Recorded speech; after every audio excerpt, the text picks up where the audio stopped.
Welcome everyone to another stream, and today we're playing a game that is out in early access. It's called The Succession of Changing Kings by an indie developer called Quaqua Games, which is quite a funny name. I think this is their first game. As I said, it is early access, so it's definitely incomplete. But shout out to them for gifting us a key, and we're gonna be taking a look at it. I did do so like last week or so, but funnily enough it was exactly when there was like a game-breaking bug that had appeared and there was no audio. Like in the game there was no music, apparently there's text-to-speech. I think everything's supposed to be read out. I was reading everything myself and I thought it was a bit weird, but you know, like how's there no music whatsoever, because there's music volume settings and stuff. And then after a while I went and checked and found an update on Steam where the dev said apparently there was a bug and they were fixing it. So I think they fixed it within 1 or 2 days, like maybe the very next day. So I decided to take another look after. So we're gonna start a new game to experience it the way you're supposed to. See how this goes. Just gonna be playing on normal, as I usually do. In ancient chronicles covered with the dust of oblivion, 5 kings are mentioned, each of whom reigned for no more than 444 days. Yeah, here we This go. was the exact amount of time needed for each contender to complete the path to coronation, a peculiar tradition rooted in the sacred texts. One by one they ascended the throne, and one by one they fell. This period became known as the Succession of Changing Kings. A once prosperous kingdom had withered into a decaying fiefdom. Fields that had yielded bountiful harvests were now overgrown with weeds. Trade caravans had all but vanished, and the finest of people had abandoned their homeland in search of a better future. Few dared to hope that you, the last of an ancient dynasty, would succeed in breaking this vicious cycle. The wise patriarch went to the throne of light to pray for you. Before leaving, the patriarch vowed to return in 444 days to preside over your coronation. Until then, you will remain a dauphin, a mere shadow of a future king. As you ascended the throne, the sky above the castle was gray and gloomy. Doubt swirled around you, denser than the clouds overhead. Yet somewhere in your mind, a thought flickered. Your fate has not yet been sealed. Time loomed over you like an unrelenting weight, but one chance remained. The only chance to prove that you were more than just another failure on the throne, to show that you were the one who could restore the light and glory of the kingdom. Break the succession of changing kings at any cost. Survive to be crowned king. We will do it. We can do it. Okay. So last time I read all of that myself. That was funny. Whoa, where are you going, game? Wait, why is it pulling me up left? Like when I zoom in, it pulls me over there. That's a bit... Yeah, I'm trying to go back. No. The game insists that if I want to zoom in, it's gotta be over here. Not sure why. In any case, let's take a look at what we have going.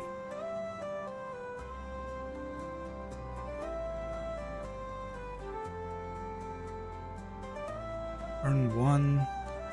Oh yeah, commoners. Yeah,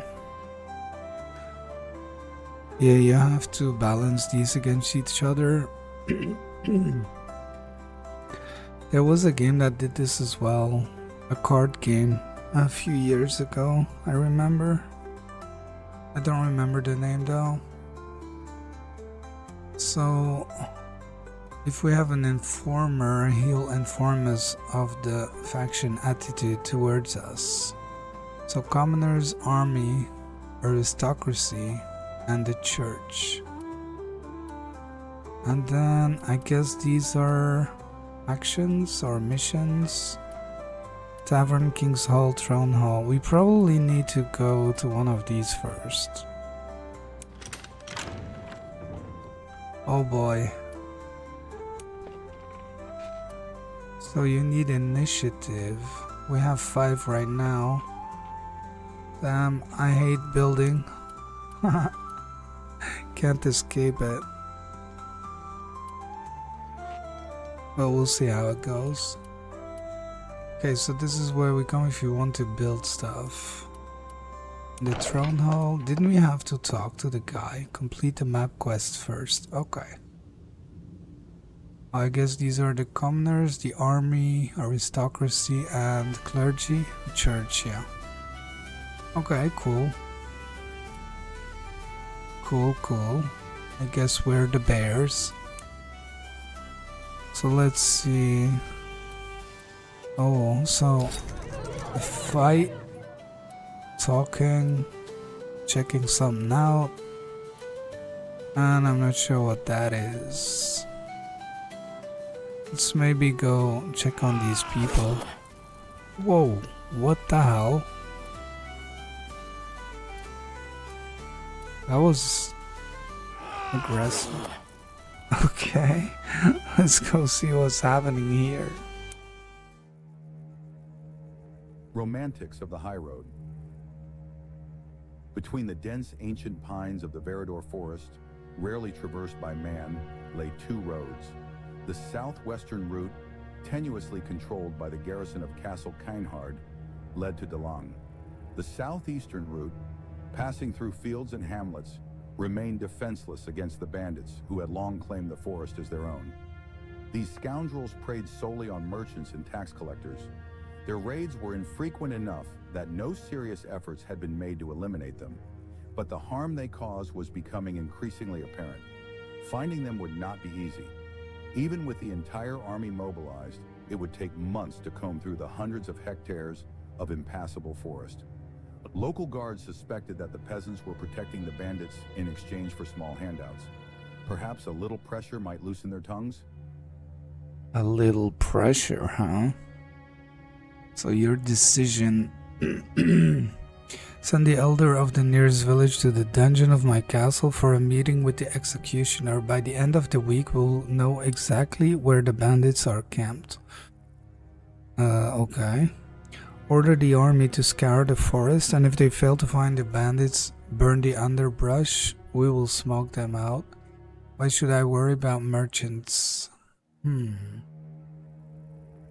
Yeah, I think I'd like... It is fortunate I ordered the construction of guardhouses, Station 1 on the southern... Oh, that's why you want to build stuff, eh? There's a suspicion that the peasants are protecting them. But is that enough to go torture a dude? I mean, this is what the army's for, isn't it? Let's go with this. The army followed your orders precisely, but soldiers unaccustomed to life in the wild fell victim to ticks, sand fleas, and other pests during the week-long campaign. By the time commanders ordered the forest to be set ablaze, the troops were on the verge of mutiny. No trace of the bandits was ever found, but you succeeded in alienating both the common folk and the army. Oh great, I'm a great king. I'm a great nut king. Well, this is awesome. Okay, we had a even worse outcome. Damn. Damn it, damn it, damn it. I'm gonna lower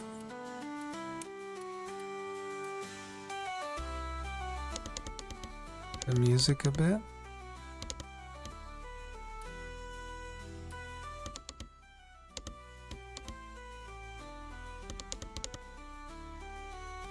Something like that. Let me know if it's too low. I think that should be good. Let's go here. I think this means diplomacy, maybe? I don't know. There is no sadder story in the world. The Cattleman's Alley was bathed in the light of the setting sun when tragedy struck, shaking the peace of the capital. Two noble houses, the E. Montecu and the I. Calopeto families, whose names were always on the lips of the city's high society, clashed in a deadly confrontation. The feud between these families had roots that stretched back through the ages, but this time it ended in heartbreak. Young Tibor Incalopeto, a fiery youth with pride ablaze in his eyes and heart, challenged Mercurio y Montecu to a duel. Their clash, like a bolt of lightning, unfolded before the astonished citizens. What began as heated words soon escalated into desperate blows. Before anyone could intervene, Tibor's blade pierced Mercurio's chest. The blood of the young No. Montecu streamed onto the cobblestones, mingling with the dust, forming patterns as if an invisible artist painted a final masterpiece. Mercurio's last words were filled with bitterness. A plague on both of your houses. And curses, echoing across the hushed square. The old feud reignited with new fury, like a spark igniting dry straw. The E. Montecu family, stricken with grief and rage, demanded justice, calling for Tibor to face harsh punishment. The I. Calopetos, on the other hand, claimed the duel was fair, and that Mercurio's death was nothing more than a tragic but rightful conclusion to the conflict.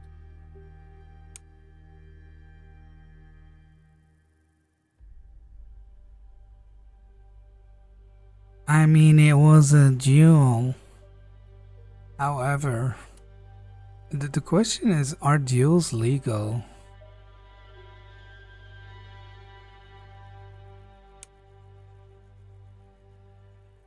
Are duels legal? Like, do I make up the law? Tibor must be executed. Imprison Tibor in the dungeon for 10 years with no chance of early release. Let the I. Calopetos pay the I. Montecu family gold equal to the weight of the deceased. By the way, was he a big fellow? I recuse my— oh my god, you cannot do this. No, this is the worst thing. Oh, look at this. That could have been a good option. Honestly, this is the least heavy punishment, right? Yeah, what up, Tarbes? Today we're reading books. How are you? I'm good as well. Alhamdulillah. I couldn't sleep though, so I'm streaming instead. I'm gonna make them pay. This is the least of the 3 possible punishments, and this is definitely the worst option. This is worse than a bad decision.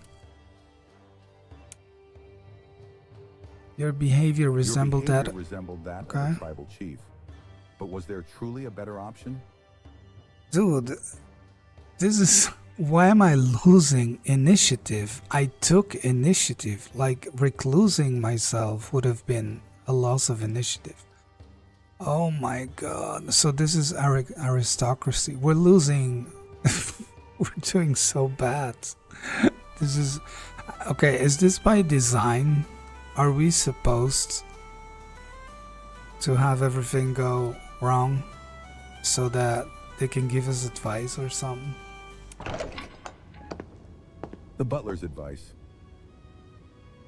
The butler catches you poring over documents belonging to your predecessors, The the butler. previous Dauphin. Much of what you have read today could only be described as drivel, such as Gilbert the Glutton's 76 donut recipes or Magnus the Heretic's annotated chess games. However, a significant portion was penned by Sigurus the Recluse, perhaps the most accomplished of the changing kings. He was only 4 days shy of coronation. You stretch lazily, allowing your still young bones to creak like those of an elder. Your Majesty, Adrian the Firmir Holloway begins, his tone reverent but firm. May I offer some advice? Everyone is eagerly awaiting a sign of your favor. Countess Ivinchel, Holy Father Lumiel, and General Bardarian have already arrived in the capital. It is widely believed that the first audience granted by a new ruler signals where their loyalties will lie. You recall your conversation with the butler yesterday and decide to probe further. And if my majesty were to show favor to the common folk, who should I meet with? For a moment, the all-knowing Adrian freezes. Good caught off guard. question. Then he recovers and answers. Sir, that is somewhat unconventional, as the common folk have no formal representative. However, I suppose you could forego meeting the three high-ranking figures and instead visit the nearest village. Such an act would send a very clear message. This is beautiful art. So one of the criticisms I saw on Steam from people is this game uses a lot of AI. For example, I think this is being read out by a bot, and I have to say, beautiful voice. I love it. Nice reading as well. This art is beautiful. This is apparently also made by AI. It's funny because it's very Disney-like, I feel. Also, I personally don't really see what the big deal is. As long as someone's honest about it, who cares if it's AI, dude? I don't get it. I don't care. You know? I mean, AI's been stealing my job too. But it is what it is. Like, what am I supposed to do? Start a war?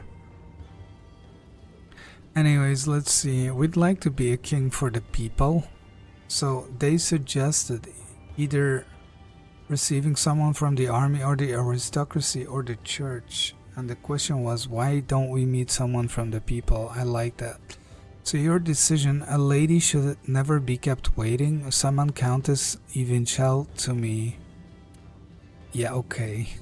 The army is the kingdom's true backbone. I will gladly meet with General Bardarian. I would also welcome a bottle of wine. Lol. The Holy Father Lumiel is always a welcome guest in Valandor. Send for him at once. What is the name of the nearest village? Have the carriage prepared. We shall snub the dignitaries. I'm in no mood to meet with anyone today. Leave me to my papers, Adrian. Funnily enough, I think we've lost favor with these three factions already, except for the church. Honestly, I like this option. The problem is it's gonna piss off everyone else, right? But I'm still gonna do it, just cause that's the option I like. So let's go with that. When the villagers of Tuhu saw the ornate royal carriage rolling down their dusty streets in the middle of the day, they dropped everything and rushed to greet their new sovereign. At first you felt awkward, and the people mirrored your unease. But soon the initial shyness faded, and before long you were seated at a rustic table, bellowing folk songs like one of the kings of old and sharing a meal with your subjects. News of the people's king spread far beyond Tuhu. Yeah, I like that. Okay, so we got one initiative. We got 3. That's nice. We only lost some with the aristocracy, because they gotta stick up their ass. Betting on the commoners +2 every turn. Is this perma? Because that seems crazy. And that's also awesome. Stingy and even stingier. In the early days of your reign, news arrived of the death of Igar Pagan, a notorious miser aristocrat and possessor of untold wealth. His name was synonymous with greed and hoarding, and even in his final days, he remained true to his principles.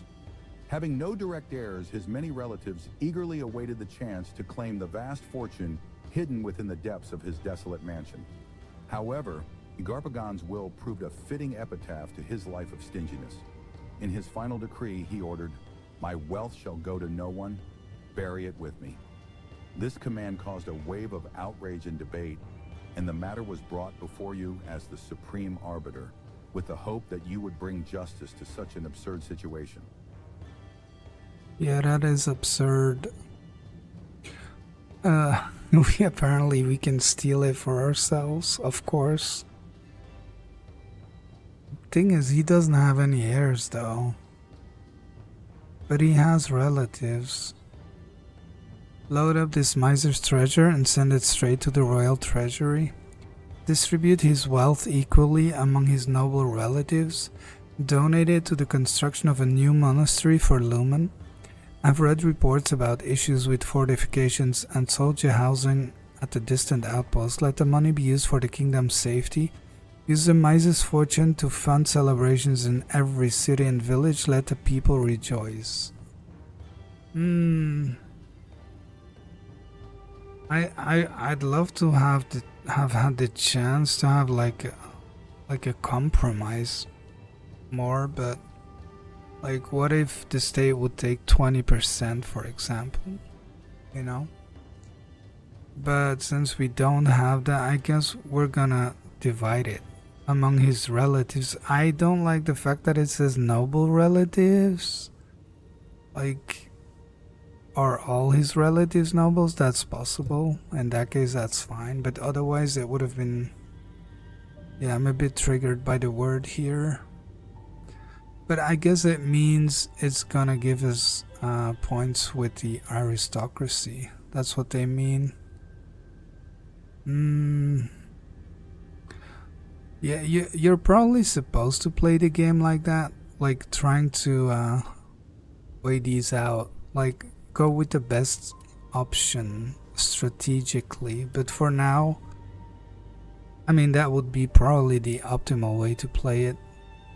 For now, I'm just gonna go with what I like most. The thing is, we need an informer anyways to be able to do that. So, I'm not, you know, we don't even know how much we have with each. Let's go with this. The new ruler is kind and just. Though your treasurer vehemently disagreed, the aristocracy warmly approved your decision. Okay. If the stars are lit, you toss and turn restlessly in bed. The pillow is far too soft and your neck quickly That's me. stiffens. My first royal decree should ban soft pillows, you think, rising from the bed. In the fireplace, a single log crackles faintly as it burns out. Sleep eludes you on your first night as sovereign. Will you be able to bear such a heavy burden? Will you even survive to see the end of next week? Questions upon questions. Suddenly, a brilliant flash lights up the room, and you hurriedly step out onto the balcony. A star! A falling star! The palace guards shout in excited voices below. I wonder how the people will interpret this. Many witnessed witnessed the falling star tonight and saw it as a good omen for the start of the new king's reign. However, there were also those who believed this reign would be as brilliant and fleeting as the star's descent. Yeah, whatever. As long as we get initiative, it's cool. End of turn available. That's all for you. That's all for today. Come back tomorrow, okay?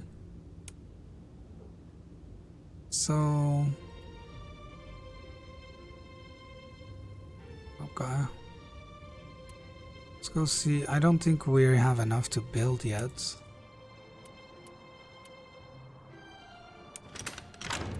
Yeah, we need 9. Oh, this gives you stuff. Nice. As well as initiative. I wonder if you spend it all or you keep it. I imagine you spend it and so you have to build it back up. Oh, you also have defense. Damn, and health. Okay. Let's end our turn, see what's up tomorrow. Turn outcomes. Before retiring for the night, you receive the daily summary from your butler. Butler.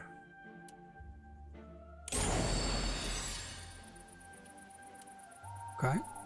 From the history of Valandor, Vaseline the Grey, the kingdom's last rightful ruler, died without leaving a direct heir. His death marked the start of the succession of changing kings when no regent lived long enough to be crowned. we'll put a stop to that. We're here now. Okay, let's see. Let's do business. Oh my god, more killing? What the hell? Smelly. A smelly affair. The problem is we have to choose. What is this eye? I think it means we need to solve a problem. That went bad for us before.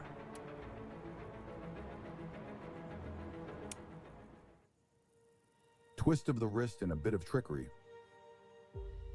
You travel back to the castle along a winding country road that snakes between rolling green hills and dense leafy forests. The main trade route, usually bustling with merchants and life, has been rendered impassable by recent rains, forcing your entourage to take a detour. The sun dips low on the horizon, casting long shadows across the path. Suddenly, up ahead, you spot a gathering of people. They've formed a circle, and laughter and applause echo from its center. As you approach, you see a magician clad in a long, hooded cloak, deftly juggling before pulling vibrant flowers out of thin air, as if by magic. "Troy, son of Gishbar, at your service," he announces with a graceful bow, meeting your gaze. His voice brims with energy and an almost otherworldly charisma that makes you instinctively want to trust this peculiar fellow. You decide to stop and watch the performance. Your companions gather around you, forming a semicircle so you can enjoy the spectacle. Noticing you among the audience, Troy begins his act. First, he pulls a white dove from his empty sleeve. The bird soars skyward, drawing gasps of wonder from the crowd. Then, he conjures coins from the air, expertly flipping them from hand to hand before they vanish as suddenly as they appeared. His movements are swift and precise, every gesture honed by years of practice. Enchanted by the magician's craft, you don't immediately realize that your small travel pouch containing your money has disappeared. It's only after the performance ends, as the crowd begins to disperse and you prepare to continue your journey, that you notice the loss. That's not good. "My coin pouch," you mutter, glancing around. Your guards immediately begin searching for the suspicious magician, but the nimble wizard has already vanished into the crowd, leaving behind only the memory of his mesmerizing show. I mean, to hell with him. Does that mean you leave him alone? I'd love to have the detective. But yeah, I mean, the problem is, this is gonna be humiliation for us. But still, I feel like we have to do it. Of course. Hundreds of soldiers spent an entire week fanning out the country roads and roadside taverns. No trace of the trickster was found, and in the eyes of the army, you now seem ridiculous. Dude, it's our army that's ridiculous. What the hell? These guys are incompetent. This is the second thing we send them to do, and they're completely useless. And and they hold us accountable for it. Bunch of idiots. Trapped in the snow. I didn't even see that one. Is this one new? I think it just appeared. Let's see. Trapped in the snow. Of all the fortresses in your kingdom, you liked Acre the least. On one side, it was battered by the cold winds of the dark ocean, and on the other, it was hemmed in by the Satyr Mountains, perched in a narrow isthmus. Acor's massive gray walls and clumsy wooden barracks bristled against the world, a reminder of centuries spent defending the kingdom from the once mighty realm of Thorn, now reduced to a small and defenseless duchy.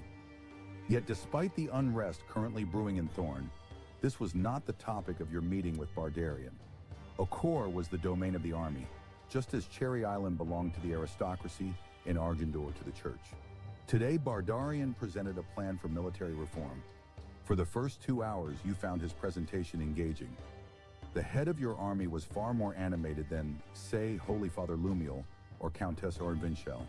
But as the endless numbers and statistics piled up, your eyelids grew heavy, and your yawns became so obvious that even the seasoned general could not fail to notice. That's The not awkward good. moment was interrupted by a messenger bursting into the council chamber with urgent news. In the Sadr Mountains at the Caridon Crossroads, a large caravan from Cocao had become trapped in a snowstorm. Cacao? Typically, merchants from this country transported their goods through Thorn, crossing the bridge over the chasm to Acre, or less often via routes near the Reinhard fortress. However, the unrest in Thorn and the bandits active in the forest near Reinhard had led them to choose what they believed was a safer path.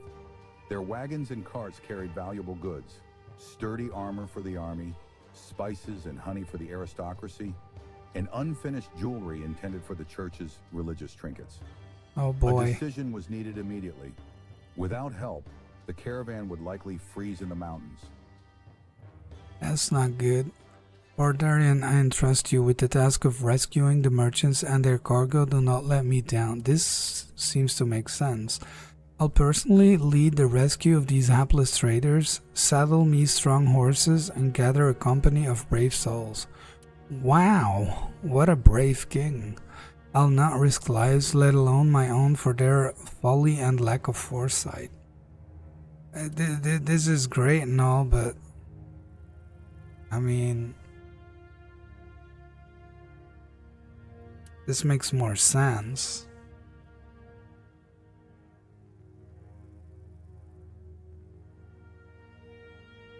I guess the regular people would love this.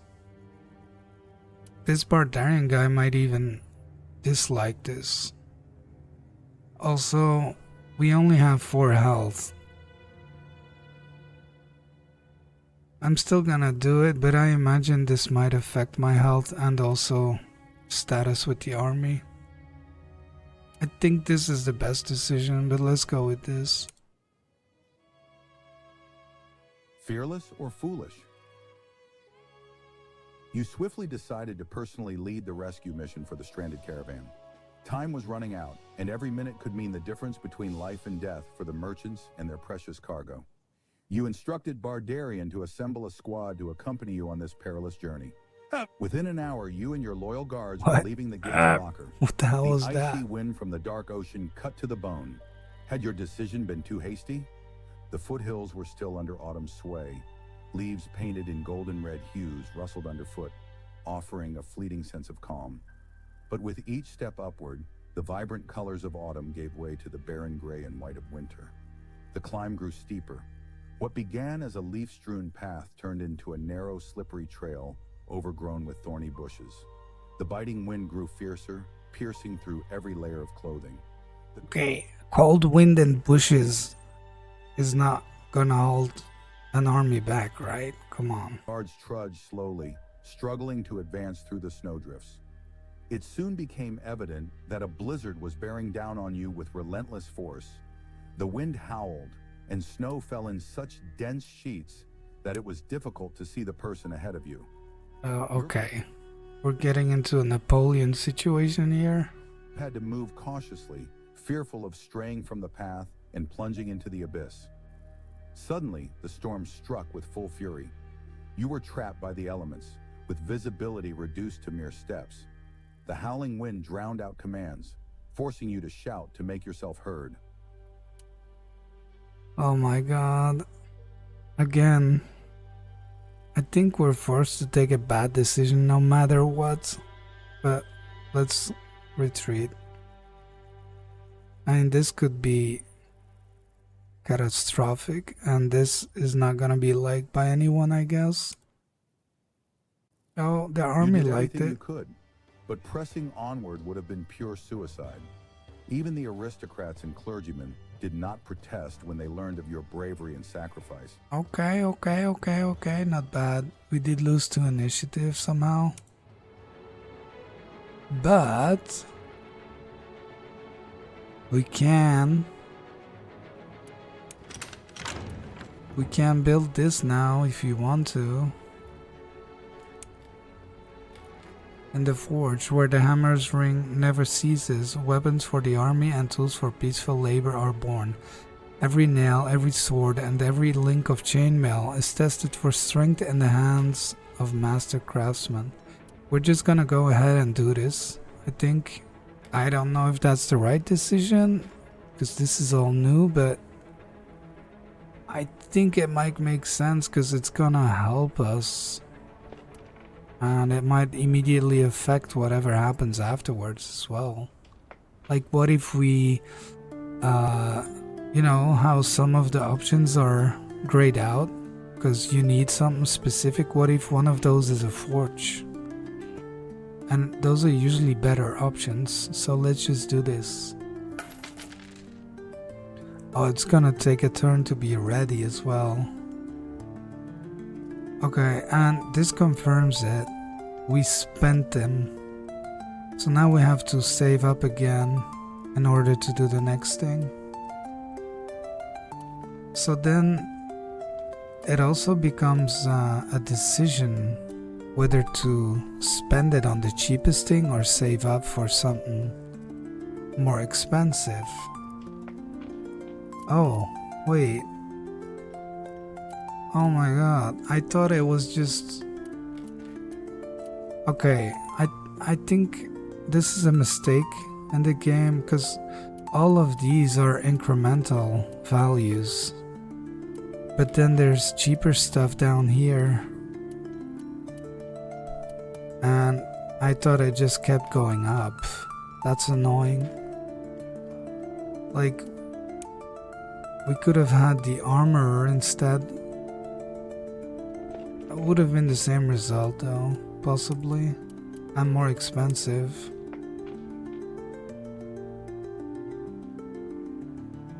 But it's not just this, right? It's also the fact that it can help you. I think, yeah.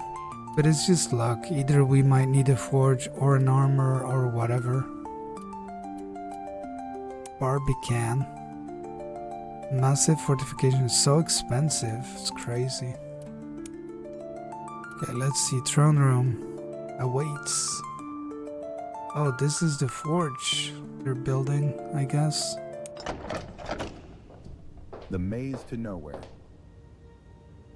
You stumble upon a massive, cobweb-covered portrait of your great-great-great-great-grandfather, Cardonon the Builder, in one of the castle's far corners.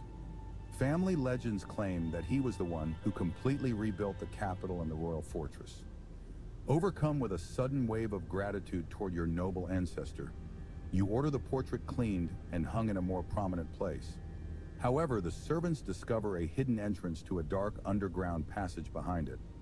Will you send someone to explore it, descend yourself, or leave the secrets untouched?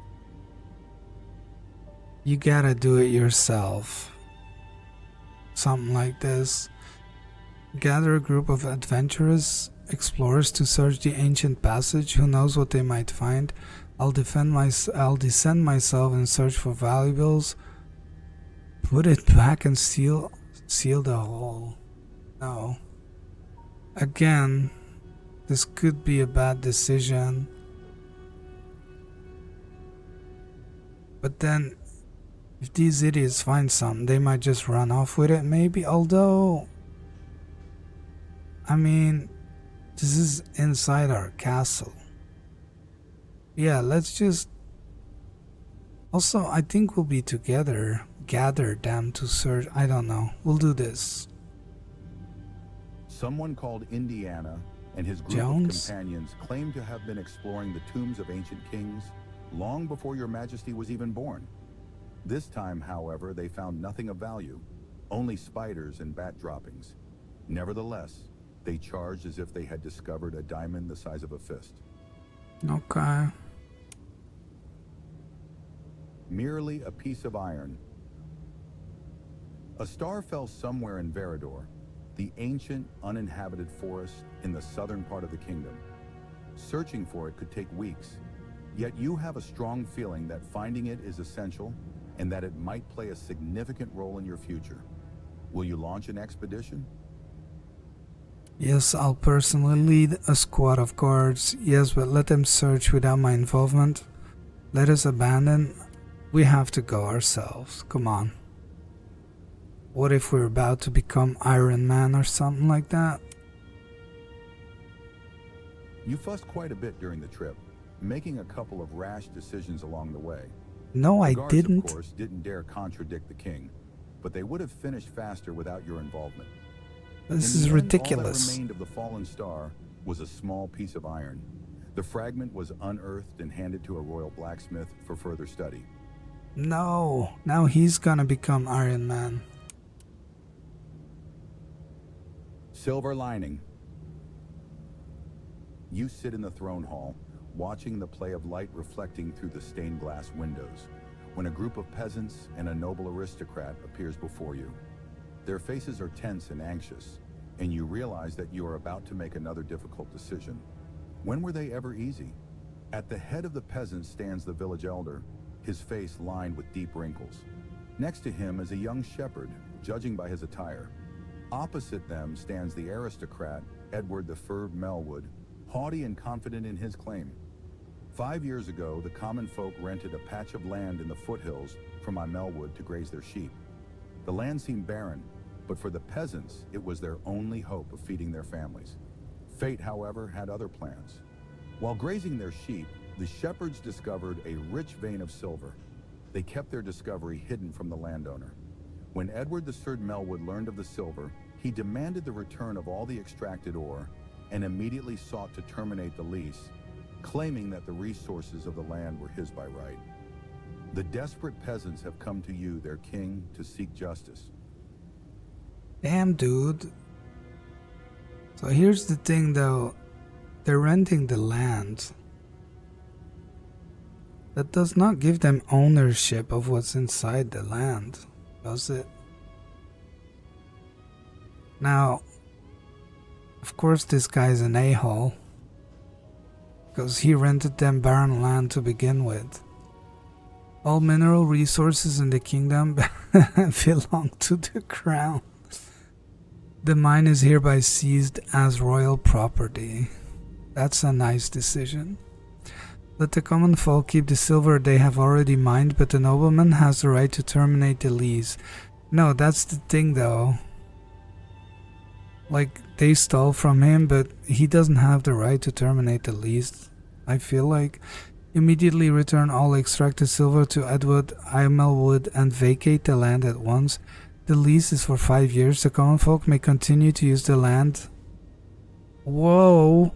And the silver they mined is lawfully theirs. No, that doesn't make sense. You see, this is annoying. The decision I feel is the most right is that he cannot terminate the lease and they cannot take the silver. And that is the one decision that's not here. That's so annoying. Like, it doesn't say, there's no condition that everything in the land would be theirs. As long as they rent it, for example.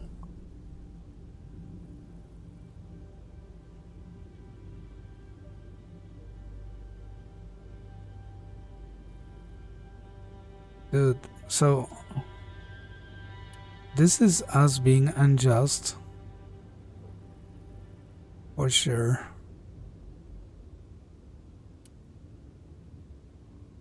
I guess this is a compromise, but not the one I like. This is unjust towards the people. This is unjust towards the nobleman. I'm gonna do the compromise thing. Because at least they both get something out of it, I guess. Deep down, the common folk understood that keeping the mine was too good to be true. They accepted your decision with gratitude. The nobleman, however, was far from pleased. He had been robbed for months and was then forced to let the thieves leave with their loot. Yeah, I agree with that. Like, I didn't like this decision either, but the others were even worse. So it's a bit dumb. Come back tomorrow. We need an informer, man. How do we get the informer?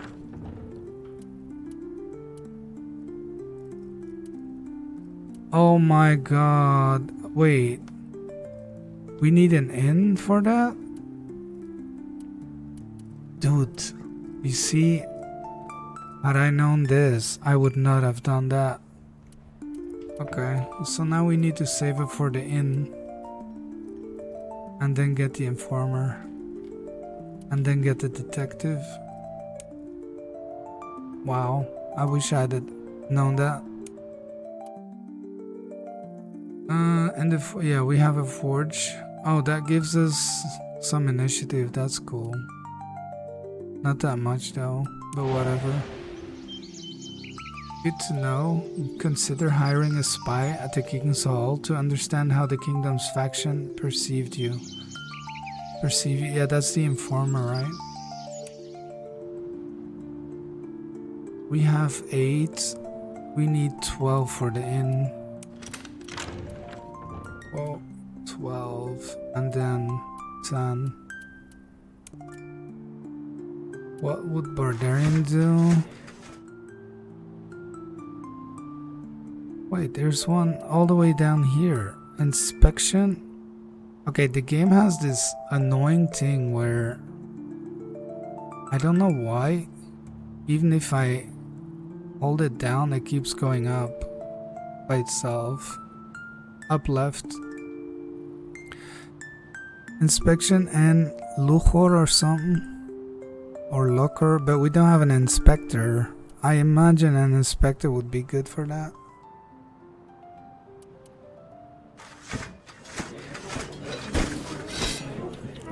Let's do this one. What would General Bardarian do? For the past week, General Bardarian had been absent from the ranks. Reports indicated that he was unwell. Desertion. During that campaign, your seasoned commander drank water from a questionable well and was now suffering severe abdominal pain. What an idiot. Rumor has it that the Purger, the infamous poisoner of wells, was responsible. Bardarian, a soldier of the old guard, rarely allowed himself even brief rest. Dude, rumors. What? Are we supposed to make decisions based on rumors? Come on. But now he was bedridden. All army matters had fallen to other officers, and the responsibility for judging errant soldiers had fallen to you. Initially, you hoped this duty would be a mere formality. After all, discipline in Bardarian's command was strict, and violations were rare. But as fate would have it, just a few hours after you assumed this responsibility, the first case was brought before you. Standing before you in shackles was a young but sturdy guardian. He had been caught red-handed asleep at his post, and not just asleep, but drunk. This was a serious offense, and every soldier knew that even the thought of drinking while on guard was forbidden, let alone indulging in such reckless behavior. The soldier remained silent, his gaze fixed on the ground, as the officer presented the case. Your thoughts swirled. What would General Bardarian do? Promote him. Party with him. Execute him to set an example. That's a bit harsh, isn't it? 5 years in the dungeon with no chance of rehabilitation. That's a little bit harsh as well. Send him to a distant outpost.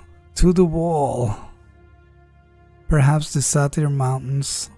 He's young, let us forgive this first mistake. But this must not happen. No, that's too lenient. I think this is, yeah. This will teach the other soldiers not to do it. And at least he can still keep on going, being a soldier and all that. We don't even know how bad it is there, but anyways, distant outposts usually suck. Once Bardarian recovered from his agonizing illness, God. He almost relapsed, this time with a heart attack. There is no place in my army for such scoundrels. Dude. He fumed, berating you in front of the officers for a full hour. Berating me? Okay, where's the decision now to cut off his head? This is insane. What? We had the option to execute a guy just because he was drunk, but we don't execute the guy that's berating the king in front of bunch of other idiots? That's insane. That doesn't make any sense. Okay. We're gonna kill him sooner or later. I wonder if is there something in the settings I can do?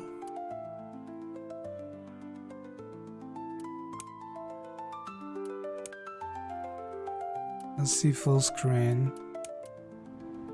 Nope. Okay, I don't know if the dev will see this, but you need to fix this problem. It's annoying.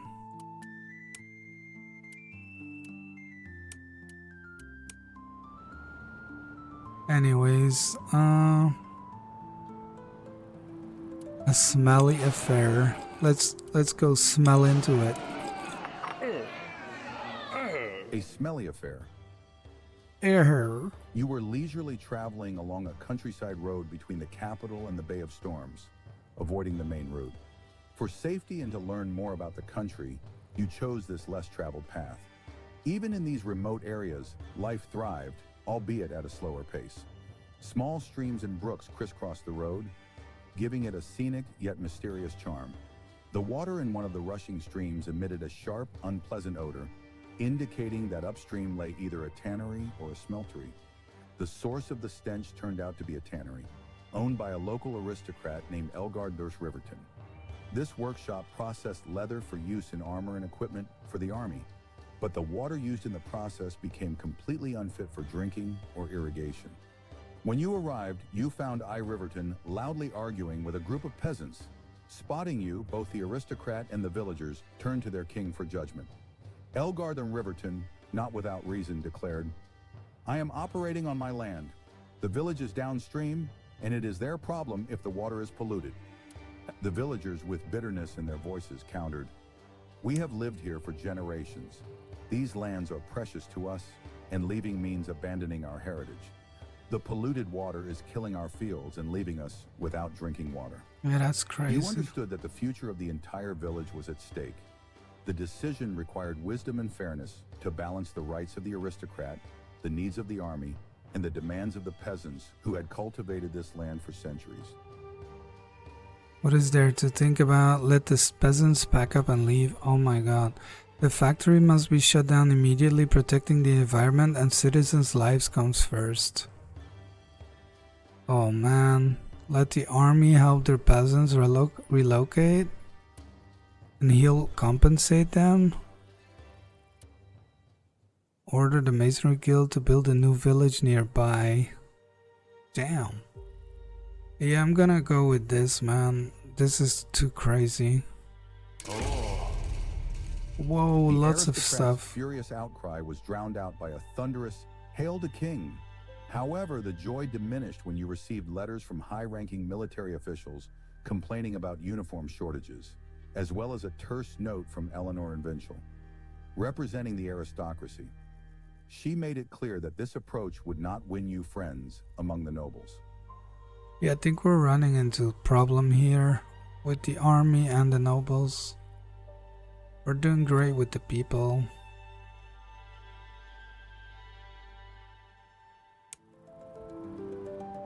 Round room awaits. Damn, we don't have enough to do anything else. Merely a piece of iron? You enter the workshop just as the blacksmith finishes examining the gleaming fragment of the fallen star. After the chilly streets of Valandor, the room feels unbearably stuffy, and you are tempted to shed your cloak despite the breach of etiquette. The young, muscular blacksmith greets you with a friendly smile and informs you that he has carefully studied the fragment. Nothing extraordinary. If you had not mentioned it fell from the sky, I would not have noticed anything unusual. The only thing I can say is that working with this metal makes my head spin, similar to working with lead. You bid him farewell, informing him the fragment would be collected the following day. However, the next day, you are told the blacksmith was found dead. There were no signs of foul play. Damn. It seemed as though he simply lay down, fell asleep, and never woke up. None of the blacksmith's belongings appear to be missing. It seems you will need to find a new blacksmith. Lock it away somewhere far from people, it could be dangerous. Or dispose of it, casting it far away. Okay, we're gonna go with this, so that way we still hold on to it, because what if it might be useful? The strange cosmic metal, which may have caused the blacksmith's death, has been moved to one of Valandor's cellars. Who knows? Perhaps it will be of use one day. Yeah, perhaps it will kill someone here as well. We are on fire. Your butler woke you in the middle of the night, The just a butler. couple of hours before dawn, shouting, "Fire! Fire!" Usually calm and stoic, Adrian. The Holloway's face was now overcome with panic. In the rush, you even forgot to put on one sock, looking so disheveled and comical that your servants might not have recognized you as their ruler. Thankfully, the fire was not in the castle, but in one of the capital's prestigious districts, Corridoria. Fortunately, only 4 houses were destroyed, and the combined efforts of the townsfolk and a timely downpour brought the blaze under control relatively quickly. By morning, only the smell of smoke lingering throughout the city served as a reminder of the event. During breakfast, Adrian apologized for his overly emotional reaction and confessed that his once wealthy family had lost everything in a fire when he was just a young boy. Gathering his courage, he suggested that you consider establishing a firefighting service in the capital. Fires in Valandor and its surroundings were not uncommon and could at times cause significant damage. Sure. Help those affected. The very next day after the fire, dozens of workers hastily recruited from the port arrived at the site. The local nobility was pleasantly surprised. The workers quickly cleared the rubble while an enhanced guard detail watched over the salvaged belongings. Although the nobles will have to rebuild their homes themselves, no one expected such a generous gesture from the new king. The aristocrats were genuinely impressed. Okay, cool. So yeah, the problem is we do use initiative, of course, which is like a currency as well. Holy Father's only weakness. The only known weakness of Holy Father Lumiel was chess. His eternally stern face and ascetic lifestyle somehow coexisted with the spirit of an avid player who had honed his skills to a remarkable level. It's not In a every match, weakness. he displayed an unparalleled ability to foresee his opponent's moves and plan several steps ahead. It's a Perhaps strength. there was not a single noble in the kingdom who did not know how to play chess. A good game was considered a hallmark of not only great intellect, but also a sign of refined aristocracy. This evening in your study in Valandor, the atmosphere was especially tense. A popular opening, the Dalaman Gambit, was unfolding on the board. Holy Father Lumiel favored an aggressive attack with 2 knights, always aiming to seize the initiative early on. His fianchettoed bishop ominously eyed your king, shielded by a solid wall of pawns. 2 hours into the game, silence reigned in the room. Occasionally, you and your opponent stepped to the window to gaze at the slumbering city and release some of the tension from the complex match. "By the shadows of Tenebris," the Holy Father murmured almost inaudibly. "I did not see that." You studied the board intently, recalling tales of Magnus the Heretic, a king whose chess mastery was so exceptional that he could easily defeat nearly any opponent. Unfortunately, that was the sole highlight of his reign, aside from his infamous clashes with the church. Your opponent began shifting his minor pieces erratically, constructing a mysterious combination. What was he plotting? Rumor had it that the church had not deposed Magnus solely for his heresy. Holy Father Lumiel allegedly had personal grudges against the ill-fated king over their chessboard encounters. Of course, it sounded absurd, yet people believed it. Arguably, the end of your distant cousin Magnus the Heretic's reign was the most enigmatic among the many changes of rulers. His body was never found, and some whispered that Magnus still lived, hiding abroad or even retreating into seclusion in the Satyr Mountains. Like Whatever Elvis. Lumiel was aiming for, his white pieces attack had stalled. You executed several skillful moves, pushing all his pieces to the board's edge. All that remained was to finish your assault and suffocate the opponent. After deliberation, you found an intriguing combination that would deliver a checkmate in 5 or 6 moves. Your opponent observed your every move intently, his gaze devoid of emotion. No, there could be no mistake. The choice before you was clear. Launch an immediate attack or continue building up your positional advantage. What the hell is this? Attack now, no need to rush. My position is solid, or claim exhaustion and ask to postpone the match. Why? What?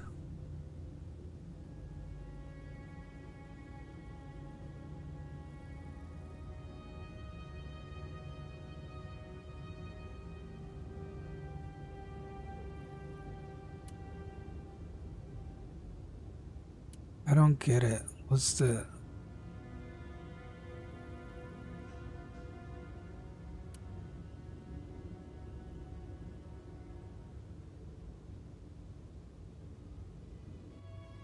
Oh. Oh, damn. If we beat him, he'll hate us? I don't care. Attack. You scratch your head in bewilderment. Your grand plan unraveled by the third move. Holy Father's cornered pieces suddenly came alive with exceptional harmony. Shit. And now you find yourself on the defensive.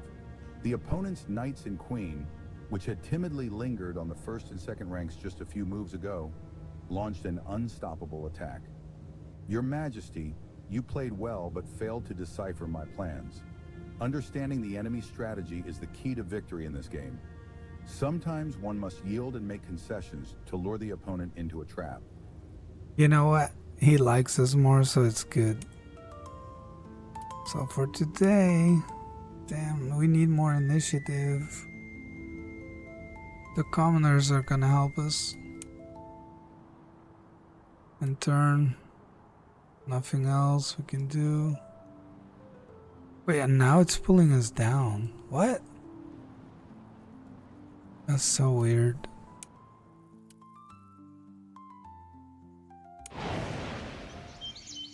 From the history of Valandor, the prefix I is reserved for nobility. Many wealthy commoners would give half their fortune to add the prestigious I to their name. Okay. Inspection Lucor stayed up. Yo ho ho and a bottle of rum. Go lost in the woods. Lost in the woods. One of your favorite pastimes during rare moments of leisure is taking solitary walks through Braelian Forest. Stretching east of the capital, this forest, with its untouched beauty, could captivate even the most hardened cynic. Accompanied by 3 guards, you slowly made your way through the woods, which shimmered with the vibrant hues of autumn like a masterpiece painted by a great artist. The foliage gleamed in shades of green, yellow, and red, while golden sunlight stubbornly pierced the dense canopy, illuminating your path. Evening was drawing near. The silence felt almost alive, lurking in the thick underbrush. Only the faint rustling of leaves disturbed this harmony. At some point, lost in your thoughts, you failed to notice when you lost sight of your guards. After yelling at the top of your lungs and cursing everyone in earshot to no avail, you realized you might have wandered quite far from your escort. This doesn't make any sense. They're supposed to guard me. I'll stay here, and if worse comes to worst, I'll camp out in the forest. It might even be a bit romantic. It's a 3 to 4 hour walk back to the capital. I'll manage on my own. I'll keep walking and shouting loudly.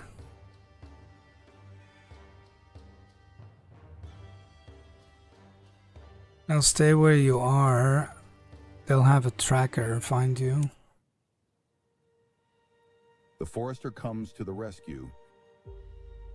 Exhausted from your journey, you found yourself out of strength. Whether it was your cries or your aimless wandering through the quiet autumn forest, you managed to catch the attention of a local forester. At first, the kindly old man invited you to dinner, unaware that he was hosting the king. However, it did not take long for him to realize who you were, and he quickly escorted you to the country road where you had left your horses earlier. Your Majesty, you are very lucky you did not encounter any wolves. In autumn, wolves are active hunters, storing fat to prepare for the winter. This can make them more aggressive and active in their search for food. They leave me alone, though, because I feed them, the forester concluded with a word of advice before departing. You spurred your horse and headed back to Valandor. I cannot wait to take a hot bath and head to bed. Nothing inspires work more than a good adventure. Tomorrow you will be ready for new challenges. Oh, and someone should be sent to find those guards. Idiot guards. That's it, the day's over. Okay. We're building the inn though, which is a problem because we will only have one initiative left. That's not good. The inn near the castle is a hub of activity where travelers gather to share stories and forge connections over a hearty drink. Ooh, +1 initiative every turn. Let's do it. This might come back and bite us. Possibly. Minor ailment. The morning was cold and windy when you began to feel a faint tickle in your throat. The air, imbued with the scent of autumn leaves and the distant sounds of the forest, suddenly seemed heavy and sticky. You, accustomed to the freshness of the morning dew in the Royal Park, now felt your body betraying you with fatigue. By noon, when golden rays of sunlight finally pierced through the dense autumn clouds, the signs of an impending cold were impossible to ignore. Your nose began to run, and every attempt to take a deep breath triggered a cough. It felt as if the air was filled with tiny needles that pricked your throat with each breath. Eventually, you decided to settle into your favorite armchair by the fireplace.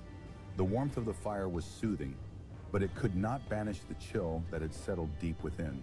A hot cup of tea with honey and lemon, prepared by your ever-attentive butler, provided slight relief, but the persistent headache refused to relent. Yeah, we need a doctor and herbalist, not a big deal. I'll rest for a couple of days, the kingdom can wait. That's not great. Death by cold. What? No. It all began with what seemed like an ordinary Oh illness. my On god, that we fateful day, as lost? the cold wind whispered its ominous tales and chilled your skin, you felt a faint tickle in your throat. Convinced it was nothing more than a passing cold, you continued your duties, ignoring the foreboding signs. Your loyal servants offered warm tea and a soft blanket, but you, unyielding to minor discomforts, waved them off dismissively. The next day, your condition worsened. Your nose became blocked. Every breath was accompanied by painful coughing, and weakness clung to you like an unwelcome shadow. Yet proud and resilient, you still believed it was merely a fleeting illness that would soon recede. But the illness had no intention of retreating. Its grip grew tighter with each passing day. High fever, chills, and an aching body confined you to bed. Servants worked tirelessly, doing all they could to care for you, but the illness was relentless. As the fever climbed higher, your mind began to blur. You, who had so swiftly taken on the weight of a kingdom and the responsibility of its future, now found yourself powerless against this invisible foe. In the dark hours of the night, when time seemed to slow, the gravity of your condition became undeniable. A bone-deep cold gripped you, triggering uncontrollable shivering and convulsions that left behind a clammy, foul sweat come morning. The palace fell silent, filled with anxious anticipation. And then, on one bleak and frigid day, your heart, which had barely had the chance to serve the kingdom, ceased to beat. Your body was moved to a small chamber and covered with a blanket, a makeshift shroud marking the end of your reign. Your swift and undignified demise shook the palace and, soon after, the entire kingdom. History will remember you as the Sniveling King. Dude, this is insane. Okay, we're dead. I have to say, I respect it though. Okay, I see how it is, game. After your death, conflicts erupted across the kingdom, with every region becoming a hotbed of power struggles. The result of your short and inglorious reign was the complete collapse of a once mighty state. The aristocracy became entangled in endless feuds. The common folk staged one rebellion after another, and the army lost all discipline. The Luminites, once a pillar of stability, lost their influence over the people. Taking advantage of this weakness, neighboring powers invaded and swallowed up the remnants of your kingdom. Damn it, damn it, damn it. Restart. Oh my god, dude.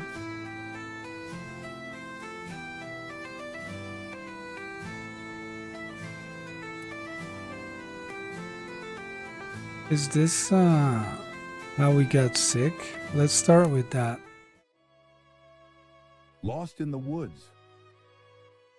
One of your favorite pastimes during I'll keep rare moments walking of and leisure is shouting. taking solitary What if the walks through wolves Braille find Forest. us? Oh Stretching east no. of the capital, this forest, with its untouched beauty, could Let's do captivate the even same. All's well that ends well. Wait, different Of outcomes. course, you were not quite ready to admit to yourself that you were a little scared when left alone in the forest. Just a little. After all, the last time you spent a night in the woods was about 17 years ago. Back then, your father had taken you hunting, but his horse had twisted its leg, forcing you both to seek shelter in the dense woods for the night. Interesting. Yet your father was alive then, an experienced hunter who safely led you back in the morning. So when you heard the shouts of your guards, you didn't hide your relief. They were just as glad to see you, knowing that losing their king would, at best, mean ending their days in a quarry. However, this left you in an awkward situation. Punishing the guards would mean reporting the incident to the commander of the army, General Bardarian. And how would it reflect on your reputation to admit that you got lost in what was essentially a small patch of woods?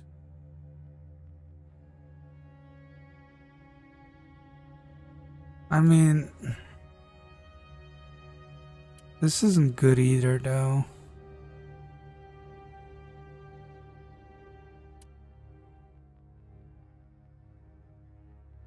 And they should have guarded the king. What the hell? Let's go with this.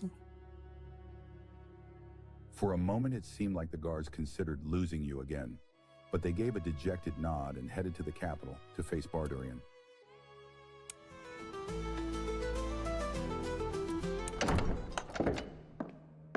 The butler's advice. The butler catches you poring over documents belonging to your predecessors. Okay, we've seen this. I'm gonna go do the same thing, man. Go to the village. When the villagers of Tuhu saw the ornate royal carriage rolling down their dusty, stingy and even stingier. In the early days of your reign, news arrived. Okay. I'm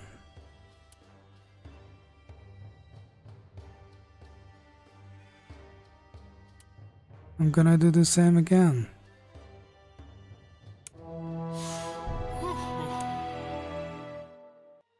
If the stars are lit, Yeah, sadly, these are all many the witnessed same. the falling star tonight and saw it as a good omen for the start of the new year.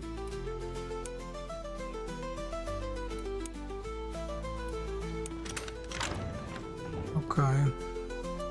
Are we gonna go straight with the end this time?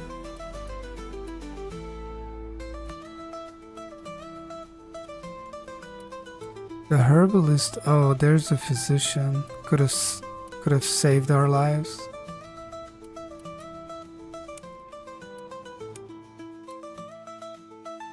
First death plus. Whoa. Okay. Nice. Thanks.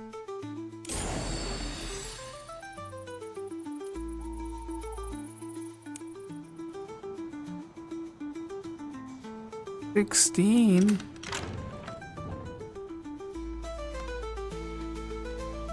Now, do we do physician though?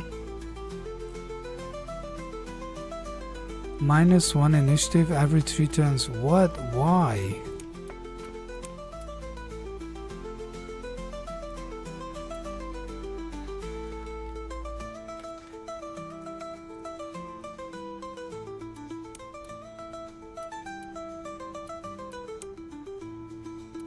+1 initiative, let's go.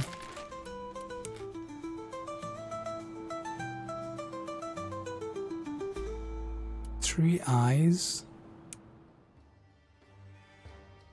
3 eyes. Parhelia, a rare phenomenon, graced the skies of the kingdom for the first time in a century. 2 dazzling solar discs flanked the true sun like loyal sentinels. The luminous, ever faithful to their doctrine, interpreted this as a sign of divine purification. 3 suns burn away all sins, like 3 fiery eyes of the celestial judge, they said. News of this event spread like wildfire across the kingdom, and people abandoned their daily lives to embark on pilgrimages. Holy texts prescribed a 3-day and 3-night journey, permitting stops only for rest and cleansing. However, the church was clearly unprepared for such an overwhelming movement. Now you are deep in thought. Should you organize aid for the thousands of pilgrims suddenly taking to the roads, or let them fend for themselves?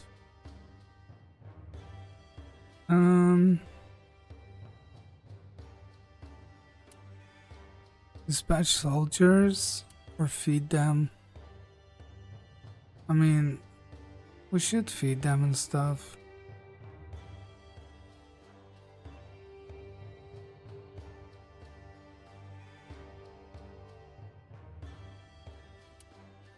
Soldiers for order seems like a good thing too, but I guess the army's not gonna like it. In their religious fervor, many left their homes without even packing a crust of bread. It is frightening to imagine what could have happened without your decision. Of course, luxuries were out of the question, but every pilgrim received a bowl of stew and a mug of clean water. It cost the treasury, but the benefits were clear. A lot of initiative though. Romantics of the High Road. Romantics of the High Road. Between the dense ancient pines of the Verador forest, rarely traversed by man, lay 2 roads. The southwestern route, tenuously controlled by the garrison of Castle Kynhard, led to DeLong. The southeastern route, passing through fields and hamlets, remained defenseless against the bandits who had long claimed the forest as their own. These scoundrels preyed solely on merchants and tax collectors. Their raids were infrequent enough that no serious efforts had been made to eliminate them, but the harm they caused was becoming increasingly apparent. Finding them would not be easy. Even with the entire army mobilized, it would take months to comb through the hundreds of hectares of impassable forest. Local guards suspected that the peasants were protecting the bandits in exchange for small handouts. Perhaps a little pressure might loosen their tongues?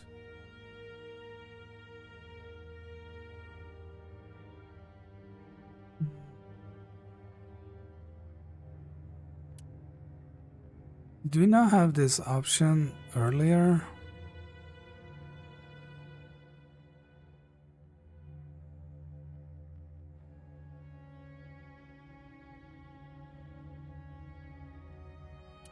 I mean, this would be great. Now, let's go with this. I guess this time we're torturing the guy. The people are not gonna like it.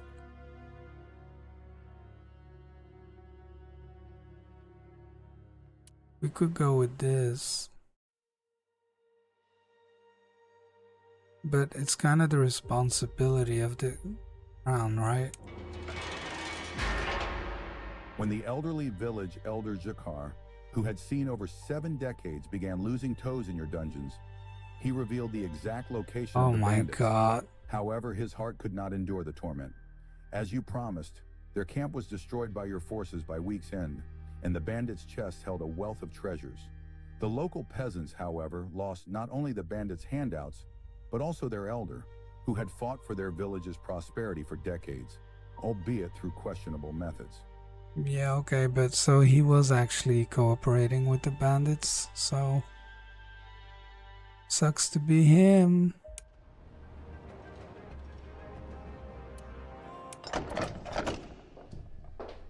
The maze to nowhere. You stumble upon a massive... Okay, we saw this. I'll descend myself. Unexpected luck. After a few hours of your absence, the castle guard finally raised the alarm. Impressive, truly. The king vanishes for a couple of hours, and they hardly bat an eye. However, their assistance was only needed to haul out a rotten chest filled with gold coins. It might be worth giving this castle a closer look. It is not as unimpressive as it first seems. Yeah, let's see. Nice. Fortune clearly favors me. Very nice. Silver lining. You sit in the Okay. throne hall. It would be funny to seize it, honestly. But still unjust.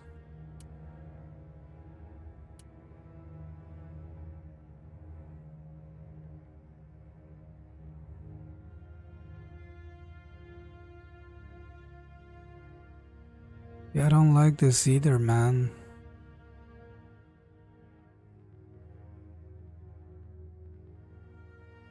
I mean, this could be valid depending on the rules, you know? And I guess we make the rules. Like if you say that they rent the land and they can profit from anything in the land, then this isn't unjust. So let's go with that. Of course, the aristocracy is gonna hate us for it. The deep wrinkles on the elder's face smoothed out for a moment. But it's a positive, making him not... look 20 years younger. The furious aristocrat stormed out of the throne hall without a word. By tomorrow, the entire nobility will know how you handle aristocratic property, and they will not be pleased. Whatever. Merely a piece of iron.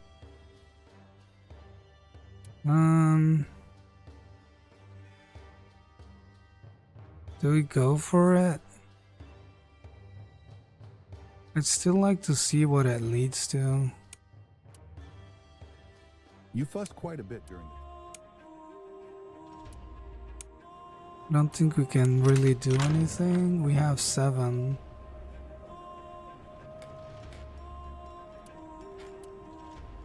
But we want the informer.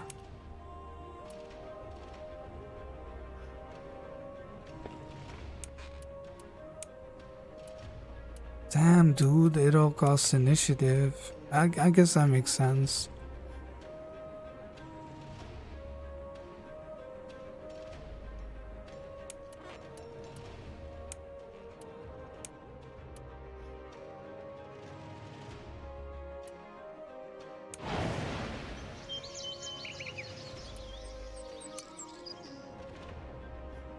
A smelly affair. What did that lead to again? I forgot. Harvest Festival. The Harvest Festival. A gusty wind sweeps away the oppressive summer heat as golden autumn approaches. You pause in a village conveniently nestled between the Bay of Storms and golden wheat fields. Farmers busily load wagons with freshly harvested crops, buzzing around like hefty honeybees. The village elder approaches with a bow. After lamenting the hardships of rural life, he earnestly requests your assistance in organizing the Harvest Festival, a centuries-old tradition marking the end of the harvest season. We have not seen meat since winter, and as for ale, well, let's not even speak of it, he says with a sigh. And the troop of buffoons instead.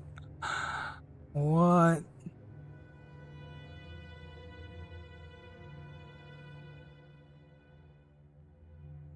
There's no time for merriment? Why not? This is gonna cost us.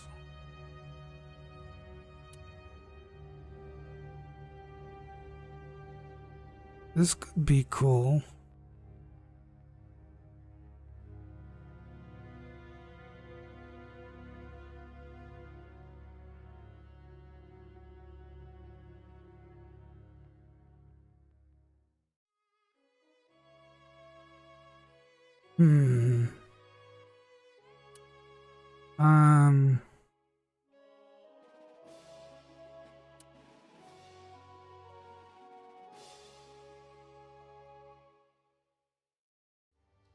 I mean, I'm sure we're doing okay with the people. Let's go with this. The Harvest Festival is one of the few joys in the lives of villagers. Kings may come and go, but missing the Harvest Festival was unforgivable. Sure, man. Wait, tavern.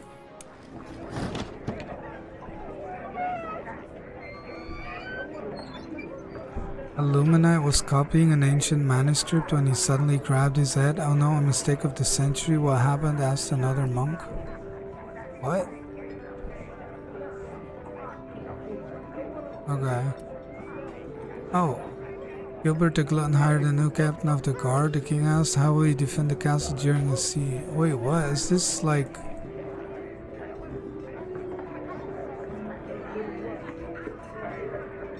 hearsay? Sigurd the Recluse asked his steward, why are the peasants always so sad? The steward replied, perhaps they lack entertainment. Okay. Whatever. Do we do this now?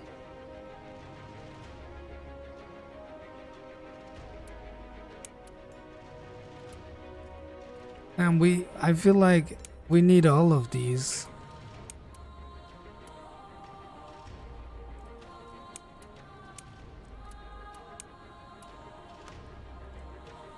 But the informer definitely might help us survive.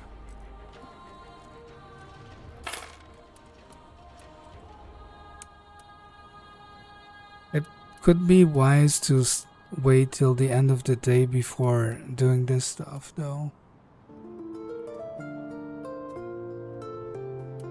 Matters of the port.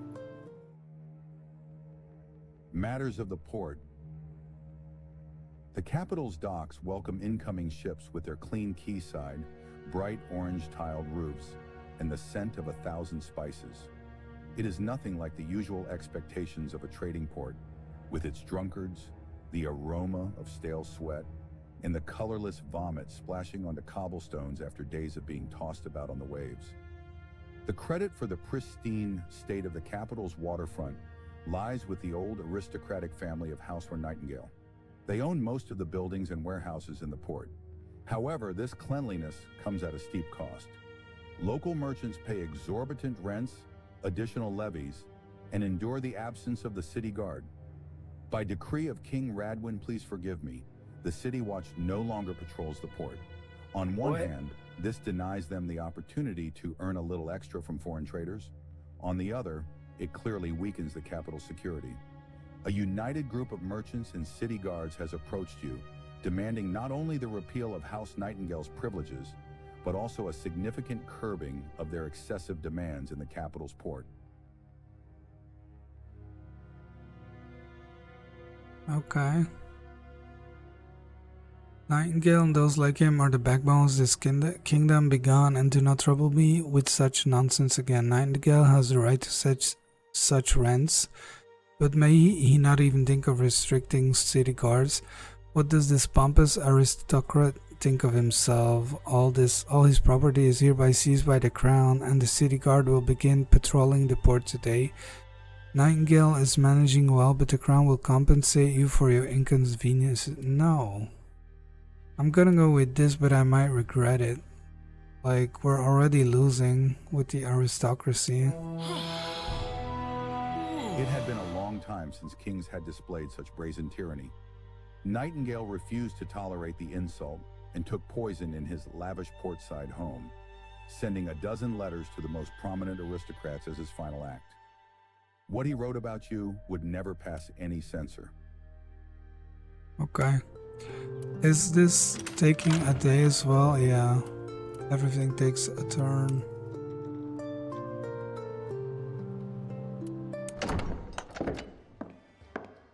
Holy Father's only weakness. Okay. Attack. Same You result. scratch your head in bewilderment. It's good. Merely a piece of iron? Lock it up. We are on fire. Help those affected. Okay, yeah, now we don't have enough initiative.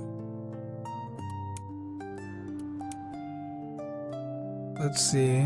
Informer.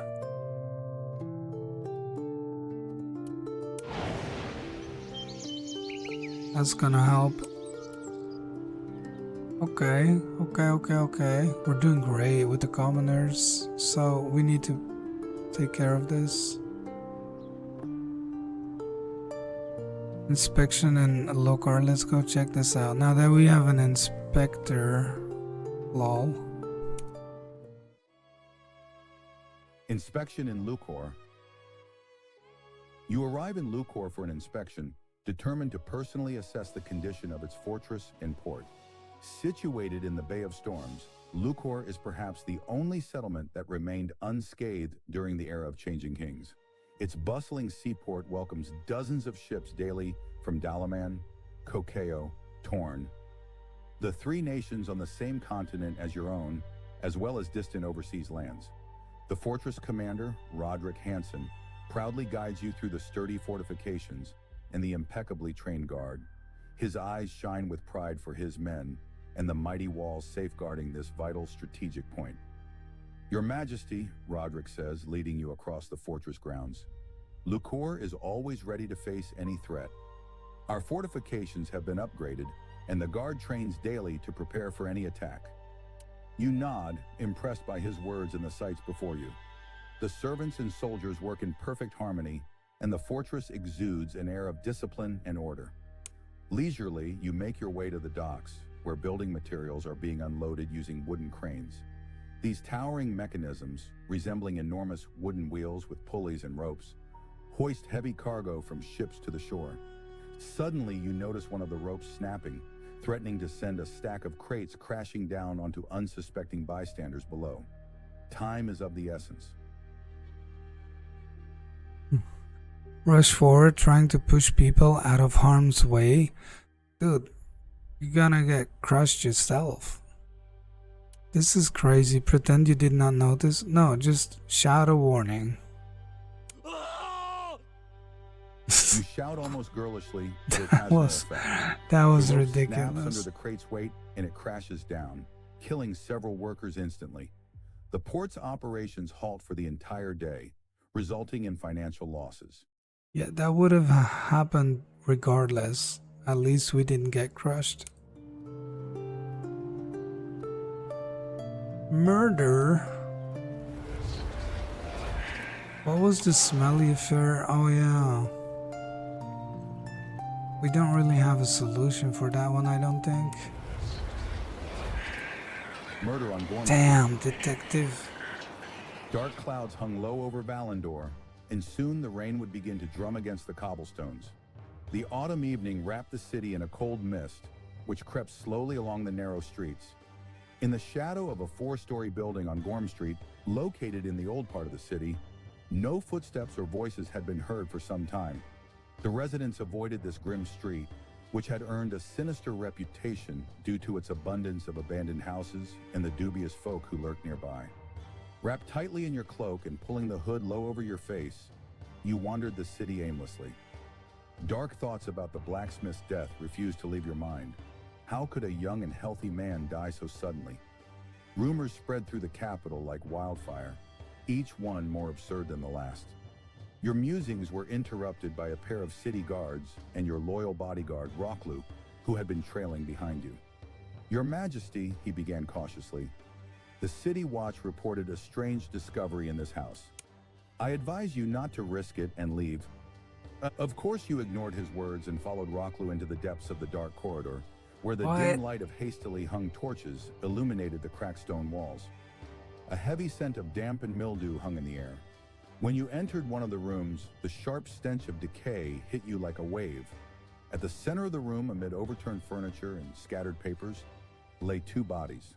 The first was a large man, dressed in expensive clothing that seemed out of place in this ruin. His face had been mutilated beyond recognition, as though someone had furiously tried to obliterate his identity.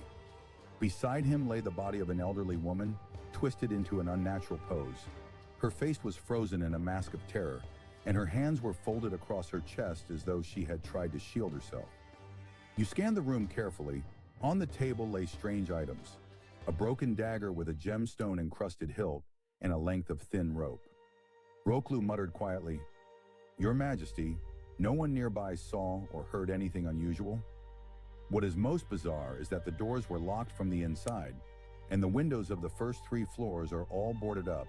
The house has been abandoned for years. This means the killer must have either remained inside or jumped from the 4th floor. Certainly, people die every day, and it is hardly the king's business to investigate murders. Or is it? Okay, if we do this, I can already tell you they're gonna hate us, the army's gonna hate us, and they're a bunch of idiots. They're not gonna find anything.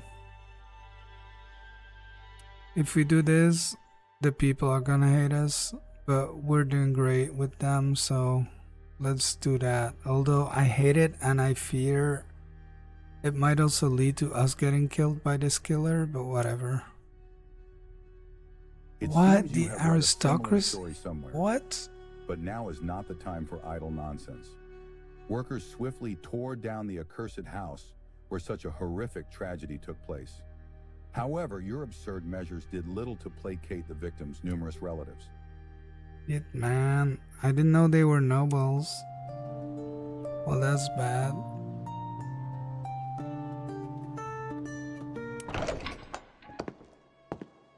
Minor ailment. What? The morning was cold and windy when you Dude, began are you to feel a faint no tickle in your way. throat. Dude, are we? What? Oh, we recovered. You recovered. The illness was relentless and stubborn, tossing you between feverish heat and bone-chilling cold. The first few nights, you woke drenched in a sticky, foul-smelling sweat, trembling with an unshakable chill. Your loyal servants carefully guarded your rest, ensuring no reports or disturbances reached your chambers. Somehow, the kingdom's affairs managed to resolve themselves without your direct involvement. Finally, on the 7th morning, a sense of relief washed over you. The fever had broken, your breathing eased, and the heavy weight of the sickness began to lift. Damn.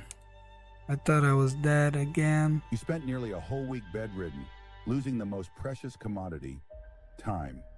Still, all's well that ends well. Though luck was on your side this time, next time it may not be. Attempted poisoning. Outside, the rain fell in torrents. Dark clouds hung heavily over Valandor, casting a somber pall over the realm. The thick, heavy air was laden with the scent of dampness, and raindrops drummed incessantly against the stone walls, creating a monotonous hum. Weary after a grueling day, you requested some warmed wine, hoping it would bring warmth and calm. Your faithful butler, Adrian Morris Holloway, silently fulfilled your request, presenting you with a goblet of the aromatic beverage. Warm steam rose from the wine, filling the air with the spicy aromas of cinnamon and cloves. You took a few sips, savoring the heat that spread through your body, but almost immediately you sensed something amiss. A dull ache began in your chest, then a sharp pain twisted your stomach. Your breathing grew erratic, your hands trembled, and the goblet slipped from your weakening grasp, spilling wine across the floor. Struggling to lift your gaze, you saw Adrian standing nearby. Worry was etched upon his face, and he swiftly rushed to your side, supporting you to prevent you from collapsing. "Your Majesty! What is wrong?" he exclaimed, his voice rising in alarm, a genuine concern breaking through the composure of your ever-calm butler. You could not answer, clutching your abdomen as the pain became unbearable. You mustered the strength for only one phrase. Dude, are we gonna die again? Like, you need a physician or herbalist on turn. On the first, like, the beginning of the game, or you die, that's it? That's In their final ridiculous. moments, many turned their thoughts to the divine. You were no exception. When the Luminite monk arrived in answer to the call, you lay lifeless in a pool of blood and excrement. Initially, they considered naming you the Excrementato King. But the church What? insisted that such a spiritual individual should be remembered as they call the Luminites Prickly King. Oh my god, dude. Okay, well, that's annoying, dude. Another death. So, if anyone wants to check out this game, get a herbalist or a physician ASAP, or you're gonna die. that's gonna be it for me for this stream. I still haven't slept, which is the reason I streamed actually, because I'm supposed to be asleep. Whoever was here, I really appreciate it. I hope you enjoyed. I hope you have a good rest of your day or night, and hope to see you again soon. I don't know when, but we'll see. We'll be back probably with more LMU racing. Bye guys.